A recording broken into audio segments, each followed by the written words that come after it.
उत्तर प्रदेश के एक छोटे से गांव चांदपुर में गर्मी के तेज और जलते हुए दिन थे और नीलेश अपनी पत्नी कमला और 2 छोटे बच्चों के साथ एक छोटी सी झोपड़ी में रहता था। गरीबी ने उनकी जिंदगी को इस कदर घेर रखा था कि उन्हें रोज के खाने पीने के लिए संघर्ष करना पड़ता था। सूरज की कड़ी धूप से झोपड़ी में आ रही तपिश और गर्मी ने उनकी हालत को और भी बदतर बना दिया था।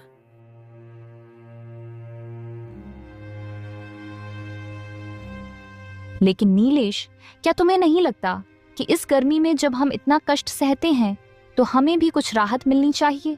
बच्चों के लिए तो कुछ ठंडा करने का भी कोई इंतजाम नहीं है। ठंडी छांव का तो नामो निशान नहीं है। हमारा हाल तो ऐसा हो गया है कि अब तो रात को भी नींद में घबराहट होती है, जैसे हमारा पूरा शरीर जल रहा हो। हाँ, मुझे भी यही लगता है, लेकिन ये सब हमारी किस्मत है। मेहनत करने के बावजूद कभी कोई मदद नहीं मिलती। ये गर्मी तो जैसे हमें और भी तोड़ देती है, लेकिन फिर भी हम हार नहीं मान सकते। हमें अपने बच्चों के लिए जीना है कमला। कुछ तो रास्ता मिलेगा, बस उम्मीद नहीं छोड़नी चाहिए। क्या करें नीलेश, इस तंगी और गर्मी से जूझते हुए जीना बहुत मुश्किल हो गया है। मैं तो बस यही सोचती हूँ कि किसी तरह इन हालातों से बाहर निकल सकें। बच्चे तो छोटे हैं, उन्हें देखकर मन बहुत दुखता है। तुम्हारी बात सही है कमला, लेकिन हमें कोशिश तो करनी होगी। कुछ ना कुछ करना होगा। मैं तुम्हारे और बच्चों के लिए हर मुश्किल से लड़ने को तैयार हूं। हमें कभी हार नहीं माननी चाहिए। छोटे छोटे बच्चे गर्मी के कारण चिढ़े हुए थे और कमला हर पल घर के कामों में व्यस्त होकर इस उम्मीद में जी रही थी कि किसी तरह उनका जीवन थोड़ा बेहतर हो सके।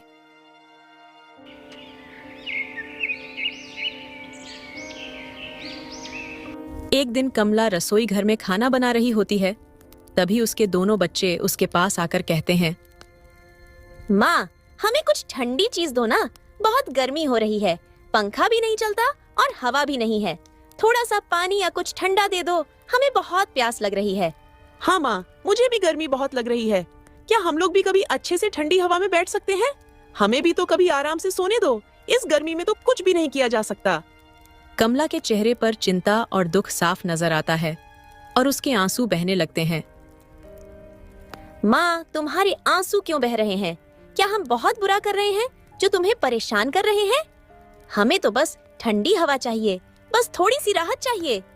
माँ, तुम तो हमेशा हमारे लिए बहुत कुछ करती हो। हमें पता है कि तुम हमारे लिए सब कुछ करना चाहती हो। बस थोड़ा सा पानी और एक ठंडी हवा की थपकी दे दो ताकि हमें भी राहत मिले। बच्चों, मुझे बहुत दुख है कि मैं तुम्हारी मदद नहीं कर पा रही हूँ। इस समय मेरे पास तुम्हारे लिए कुछ भी ठंडा देने का सामर्थ्य नहीं है। घर में कोई ठंडी चीज नहीं है और तुम्हारे लिए कुछ करने का दिल बहुत तड़पता है। माँ, तुम चिंता मत करो, हम समझते हैं। हम भी कभी न कभी खुश होंगे। बस तुम हमें प्यार करती रहो। तुम दोनों की मुस्कान ही मेरे लिए सबसे बड़ी राहत है बच्चे। तुम लोग कहते हो तो लगता है जैसे मेरी सारी तकलीफें कम हो जाती हैं, लेकिन सच तो ये है कि हम जो चाहते हैं वो हमें मिल नहीं पाता। फिर भी तुम दोनों को खुश देखना ही मेरी जिंदगी का सबसे बड़ा सुख है। दूसरे कमरे में बैठे हुए नीलेश ने यह सुना और उसका दिल बैठ गया। उसकी आंखें नम हो गईं। महंगाई इतनी बढ़ गई थी कि बर्फ खरीदने के लिए भी पैसे नहीं थे। कैसा बाप हूं मैं, अपने ही बच्चों की छोटी सी ख्वाहिश पूरी नहीं कर सकता। 2 घूंट ठंडा पानी भी नहीं दे सकता। क्या इन्हीं हाथों से मैं अपने परिवार का सहारा बनने चला था? मेहनत करता हूं, फिर भी घर में कभी जरूरतें पूरी नहीं होती। ये गर्मी तो जैसे मेरे हालात का भी मजाक उड़ा रही है। हे भगवान, क्या गरीब का नसीब कभी बदलता है? क्या मेरे बच्चों को भी मेरी तरह यही गरीबी और बेबसी झेलनी पड़ेगी? क्या मेरी मेहनत कभी हमारे घर में ठंडक ला पाएगी? नीलेश अपनी बेबसी में डूबा सोच ही रहा था कि अचानक उसकी झोपड़ी की सूखी घास से बनी छत आग की लपटों में घिर गई। तपती गर्मी ने जैसे उसके आखिरी आसरे को भी जलाने की साजिश कर दी हो। कमला और नीलेश अपने दोनों बच्चों को लेकर घर के बाहर आ जाते हैं। कुछ ही देर में उनका घर जलकर राख हो जाता है। अब आगे क्या करेंगे? क्या कर सकता हूँ कमला, ये घर ही तो था जो हमें धूप और बारिश से बचाता था, अब वो भी चला गया। लेकिन हमारे बच्चे कहाँ रहेंगे अब? घर जल सकता है लेकिन मेरा हौसला नहीं। मैं फिर से मेहनत करूंगा, फिर से अपने बच्चों के लिए छत बनाऊंगा। हम राख से भी नया आशियाना खड़ा कर लेंगे कमला।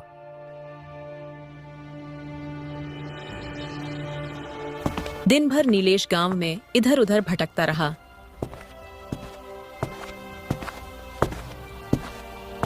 एक दुकान पर एक छोटा सा काम मिलता है जिसके बदले नीलेश को मात्र 50 रुपये मिलते हैं। 50 रुपये लेकर नीलेश अपने परिवार के लिए नाश्ता लेकर आता है। क्या हुआ, कोई काम मिला क्या? बच्चे दिन भर भूख और गर्मी से परेशान रहे। हाँ कमला, दिन भर काम ढूंढने के बाद एक आदमी ने मुझ में पर तरस खाकर मुझसे कुछ बोरियां उठावाई और बदले में मुझे 50 रुपए दिए, जिससे मैं ये नाश्ता लेकर आया हूं। तुम ये बच्चों को खिला दो। कल मैं फिर जाऊंगा और कुछ ना कुछ काम ढूंढूंगा। जैसे तैसे उन लोगों ने रात एक पेड़ के नीचे काटी।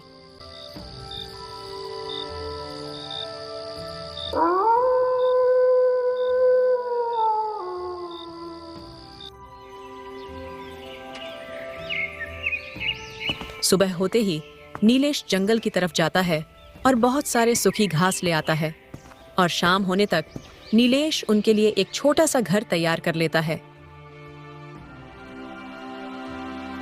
कमला, शाम हो गई है, तुम बच्चों का ध्यान रखना। आज हम सब ने सुबह से कुछ भी नहीं खाया है। मैं जाकर कुछ खाने का इंतजाम करता हूं। मैं नहीं चाहता कि मेरा परिवार भूखा सोए। ठीक है, मगर जल्दी ही आ जाइएगा, कुछ ही देर में अंधेरा हो जाएगा। तुम चिंता मत करो, मैं जल्दी ही आ जाऊंगा।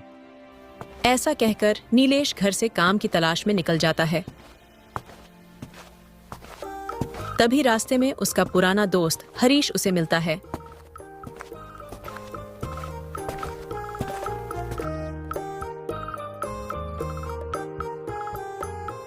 अरे नीलेश भाई, बहुत दिनों बाद नजर आए। क्या बात है, परेशान लग रहे हो? क्या बताऊं हरीश भाई, पहले तो बच्चे गर्मी से परेशान थे, फिर उसके बाद सूखी घास की बनी होने के कारण हमारे घर की छत भी जल गई।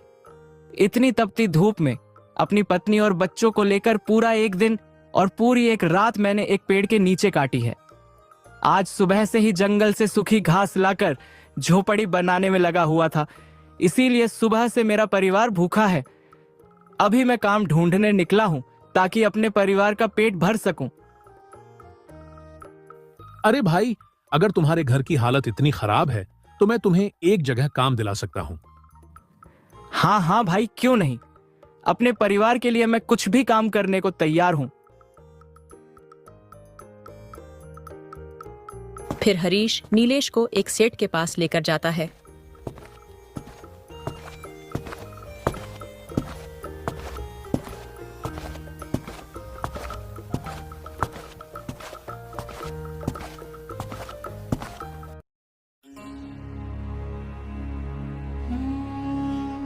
सेठ जी, ये मेरा दोस्त है, ये बहुत मुसीबत में है। कृपा करके इसे कोई काम पर रख लीजिए। मेरे पास अभी सिर्फ मेरे खेतों का काम बचा है। एक और बात, खेतों में काम करने के लिए मेरे पास बैल नहीं है। मेरे दोनों बैल बीमार हैं। अगर तुम्हारे पास बैल है तो कल से खेत पर काम करने आ जाना। क्या तुम इतनी धूप में हल चला पाओगे? सेठ जी, मेरे पास बैल तो नहीं है, लेकिन आप चिंता मत कीजिए, मैं कल से ही आपके खेत को जोतना शुरू कर दूंगा। लेकिन तुम अकेले सारा काम कैसे करोगे? तुम्हें पता है ना कितनी चिलचिलाती धूप होती है। इतनी गर्मी में तुम काम कैसे कर पाओगे? सेठ जी, मैं अपने परिवार के लिए कुछ भी कर सकता हूं। आप मेरी चिंता मत कीजिए, आपके खेतों में मैं हल चला लूंगा। ठीक है तो फिर। मेरा खेत बहुत बड़ा है। इतनी गर्मी में तुम ज्यादा से ज्यादा 4-5 घंटे ही काम कर पाओगे, इसलिए मैं तुम्हें सिर्फ 300 रुपए दूंगा। सेठ जी, इतनी चिलचिलाती धूप में आपको तो पता है ना कितनी लू चलती है, और आप मुझे सिर्फ 300 रुपये ही देंगे। ये तो बहुत कम है। देखो, तुम्हें काम करना है तो करो, वरना मैं ये काम किसी और से करवा लूंगा। नहीं नहीं सेठ जी, मैं यह काम करके अपने बच्चों को अच्छी जिंदगी देना चाहता हूँ, ताकि कम से कम गर्मी में थोड़ी ठंडक पा सके। आप चिंता मत कीजिए, मैं आपका काम करूंगा। ठीक है, तो फिर जाओ और कल से समय से काम पर आ जाना।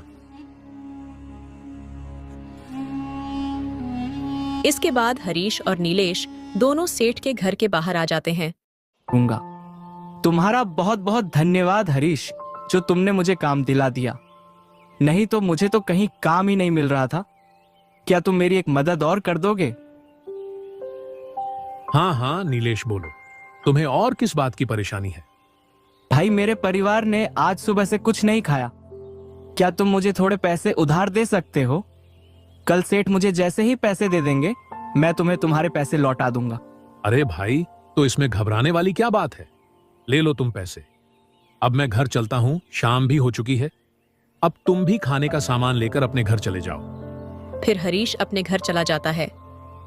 नीलेश भी खाने का सामान लेकर अपने घर चला जाता है।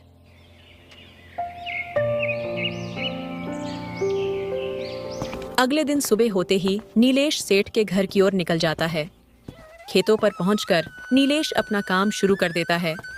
चिलचिलाती धूप में नीलेश पूरी मेहनत से अपना काम कर रहा था। नीलेश अपनी पूरी मेहनत सिर्फ अपने परिवार के लिए कर रहा था। गर्मी की वजह से उसकी हालत बहुत खराब हो चुकी थी, लेकिन फिर भी बिना रुके वो अपना काम किए जा रहा था।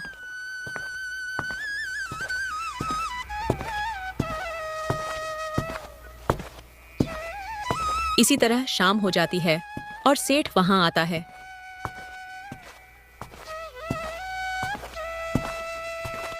अरे वाह नीलेश, तुमने तो बहुत अच्छा काम किया है। यह लो आज के तुम्हारे 300 रुपए, और कल समय से काम पर आ जाना।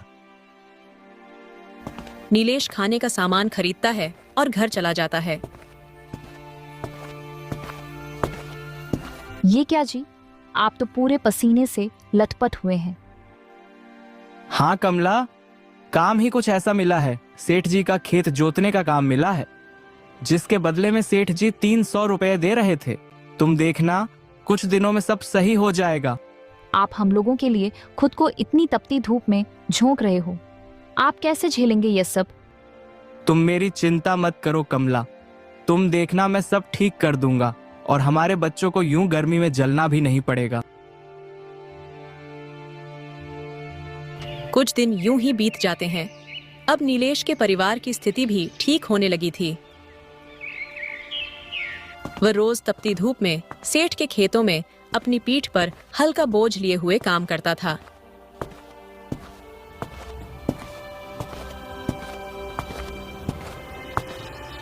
एक दिन नीलेश अपने घर आया तो कमला को उदास बैठे देखकर उसने पूछा, क्या हुआ कमला, तुम ऐसे उदास क्यों बैठी हो? छोटू की तबीयत बहुत खराब है। गर्मी की वजह से छोटू को लू लग गई। हम क्या करेंगे? हमारे पास तो इतने पैसे भी नहीं हैं कि छोटू को अस्पताल ले जा सके। तुम चिंता मत करो कमला, मैं देखता हूँ क्या कर सकता हूँ। सबसे पहले नीलेश हरीश के घर का दरवाजा खटखटाता है।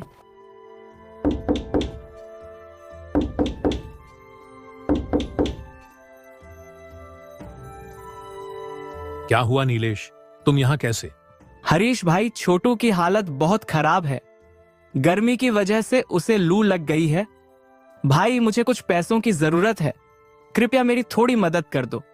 मैं तुम्हारा आसान जिंदगी भर नहीं भूलूंगा।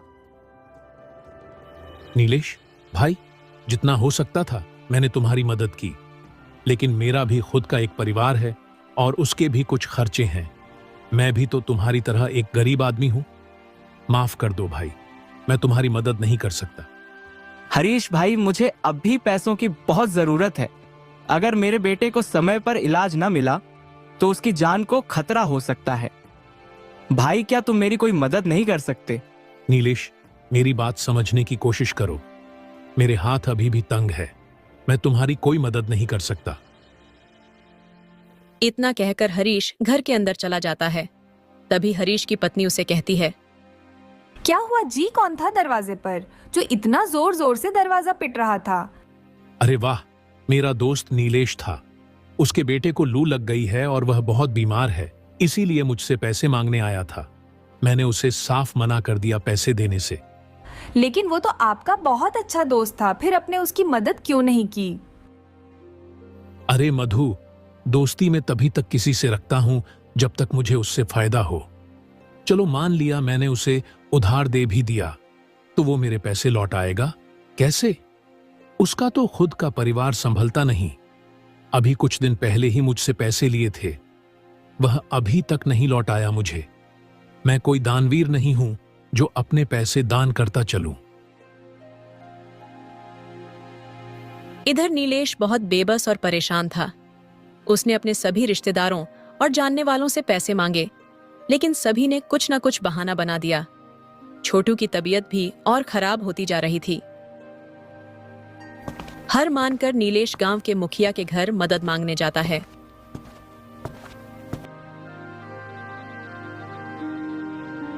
मुखिया जी, मेरा बेटा बहुत बीमार है, उसे लू लग गई है और उसका इलाज जरूरी है, लेकिन मेरे पास पैसे नहीं हैं जिससे मैं अपने बेटे का इलाज करा सकूं। मैंने अपने सभी रिश्तेदारों और जानने वालों से पैसे मांगे, लेकिन सभी ने कुछ ना कुछ बहाना बना दिया। अब एक आप ही से उम्मीद है। नीलेश, मुझे तुम्हारी बात सुनकर बहुत बुरा लगा। रिश्तेदार और दोस्त तभी तक साथ देते हैं जब तक इंसान के पास पैसा हो। लेकिन नीलेश, तुम तो जानते ही हो, गांव के जो भी छोटे मोटे काम चल रहे हैं वो मैं अपने पैसे से करा रहा हूं। अभी खुद मेरे ऊपर दुनिया भर का कर्ज हो रहा है। मैं तुम्हारी कोई मदद नहीं कर सकता नीलेश, अभी मेरे हाथ भी तंग है। तुम किसी और से मदद क्यों नहीं मांगते? मुझे उम्मीद है कोई और तुम्हारी मदद जरूर करेगा। कोई बात नहीं मुखिया जी, जब अपनों ने साथ नहीं दिया तो दूसरों से क्या उम्मीद रखा जा सकता है भला? अब तो वही होगा जो ईश्वर की मर्जी है। इतना कहकर नीलेश मुखिया के घर से निकल जाता है। आज सबने साबित कर दिया कि कोई किसी का अपना नहीं होगा। बुरे वक्त में कोई साथ नहीं देता। नीलेश बीच रास्ते में ही चिंता के कारण बेहोश हो जाता है। तभी रास्ते से गुजर रही एक औरत की नजर नीलेश पर जाती है। अरे ये कौन है और ये रास्ते पर ऐसे बेहोश क्यों पड़ा है? मैं इसे ऐसे हालत में छोड़कर आगे नहीं बढ़ सकती। औरत नीलेश को अपने घर ले जाती है और उसकी खूब सेवा करती है। थोड़ी देर बाद नीलेश को होश आ जाता है। ये मैं कहाँ हूँ? मैं तो अपने घर जा रहा था। छोटू की तबीयत खराब है, मुझे जल्दी से घर जाना होगा। तुम रास्ते में बेहोश पड़े थे, इसलिए मैं तुम्हें अपने घर ले आई। तुम ऐसी हालत में अपने घर कैसे जाओगे? अभी तुम्हें आराम की जरूरत है, तुम बाद में अपने घर चले जाना। आप कौन हैं और आपने मेरी मदद क्यों की? आप तो मुझे जानते भी नहीं हैं, फिर भी आप मुझे अपने घर ले आए और मेरी इतनी सेवा की। भगवान ने हमें एक दूसरे की मदद करने के लिए ही बनाया है। जब कोई परेशान हो तो हमारा फर्ज बनता है कि हम सामने वाले की मदद करें। हो सकता है, लेकिन मुझे तो लगता है कि लोगों को कोई फर्क नहीं पड़ता कि कोई मारे या जिए। लोग सिर्फ अपने लिए जीते हैं। हो सकता है तुमने अब तक सिर्फ लोगों के बुरे चेहरे ही देखे हो, लेकिन मैं मानती हूँ कि अच्छाई अभी भी बाकी है। हाँ, कुछ लोग ऐसे भी होते हैं, लेकिन सभी नहीं। वैसे तुम बेहोश कैसे हो गए? तुम्हें देखकर लगता है कि तुम बहुत परेशानी में हो। मेरे बेटे को लू लग गई है, लेकिन मेरे पास इतने पैसे नहीं हैं कि मैं उसका इलाज करा सकूं। मैंने सभी से पैसे मांगे, लेकिन किसी ने भी मेरी मदद नहीं की। आखिरी उम्मीद लेकर मैं गांव के मुखिया के पास गया था, लेकिन उन्होंने भी मेरी मदद करने से इनकार कर दिया। मैं इसी सोच में डूबा हुआ था, तभी मुझे चक्कर आया और मैं वहीं गिर गया। उसके बाद मुझे कुछ भी याद नहीं। जब आंख खुली तो आप सामने थे। तुम तो बहुत बड़ी मुसीबत में हो। अब तक तो तुम्हारे बेटे की हालत बहुत खराब हो चुकी होगी। तुम एक काम करो, जल्दी से अपने घर जाओ और अपने बेटे का इलाज कराओ। अनजान औरत नीलेश को बहुत सारे पैसे देती है। इससे तुम अपने बेटे का इलाज करा लेना और जो पैसे बच जाए उनसे अपना कोई व्यापार शुरू कर लेना। आप किसी भगवान से कम नहीं हैं। मैंने भगवान का नाम तो सुना था, आज देख भी लिया। आपका बहुत बहुत धन्यवाद। आपका ये एहसान मैं जिंदगी भर नहीं भूलूंगा। अरे नहीं भैया, ये बड़ी बात नहीं है। अब आप जल्दी से जाओ और अपने बेटे का इलाज कराओ। नीलेश जल्दी से अपने घर जाता है और अपने बेटे का इलाज कराता है। कुछ दिनों में छोटू बिल्कुल ठीक हो जाता है। एक दिन कमला नीलेश से पूछती है, अजी आपने बताया नहीं, हमारे छोटू के इलाज के लिए आप पैसे कहाँ से लाए थे? कमला, ये पैसे मुझे एक अनजान औरत ने दिए थे। वह एक बहुत अच्छी औरत थी। उसने मुझे पैसे दिए थे और कहा था कि छोटू का इलाज इन पैसों से करा लूं और बचे हुए पैसे से कोई व्यापार शुरू कर लूं। सच में वह औरत किसी भगवान से कम नहीं थी। अजी अभी तो हमारे पास बहुत पैसे बचे हैं, क्यों ना हम उन पैसों से कोई कारोबार शुरू कर लें। तुम्हारी बात तो सही है कमला, लेकिन हम करेंगे क्या? मैं तो कहती हूँ एक दुकान खोल लेते हैं जिसमें हम ठंडा शरबत और मिल्क शेक बेचेंगे। गर्मी के दिनों में लोग ठंडी शरबत का मजा ज्यादा लेंगे और मैं तो स्वादिष्ट शरबत बना लेती हूँ। हमें एक बार कोशिश जरूर करनी चाहिए। तुम ठीक कह रही हो कमला, गर्मी में हर कोई ठंडा ठंडा शरबत पीना चाहता है। मैं अभी बाजार से सामान ले आता हूँ। हम कल से ही अपना काम शुरू कर देंगे। नीलेश बाजार जाकर शरबत का सारा सामान घर ले आता है और अगले दिन से दोनों बाजार में अपना ठेला लगाते हैं। अरे नीलेश भैया, शरबत का कारोबार शुरू कर दिया क्या? अच्छा है, अच्छा है। अब जल्दी से मुझे ठंडी ठंडी शरबत पिला दो। देखो तो कैसा शरबत बनाते हो आप। हाँ हाँ भाई, क्यों नहीं। ये लो ठंडा शरबत, जल्दी से पीकर बताओ कैसा बना है। वो आदमी जैसे ही शरबत पीता है, उसे शरबत इतना अच्छा लगता है कि वह 3-4 गिलास शरबत पी जाता है। अरे भाभी जी, ऐसा क्या मिला दिया है शरबत में? कितना स्वादिष्ट है यह शरबत। प्यास तो बुझ गई, लेकिन मन नहीं भर रहा। लगता है बस पिता ही जाऊं। ऐसे ही नीलेश की दुकान पर भीड़ बढ़ती है और आज उसकी कमाई बहुत अच्छी हो चुकी थी। नीलेश रोज ऐसे ही अपना ठेला बाजार में लगाता और उसका सारा शरबत बिक जाता। धीरे धीरे नीलेश की शरबत की मांग और भी बढ़ गई। अब नीलेश की स्थिति में काफी सुधार हो चुका था। कहानी अच्छी लगी हो तो वीडियो को लाइक और चैनल को सब्सक्राइब करके एक प्यारा सा कमेंट जरूर करें। Thanks for watching.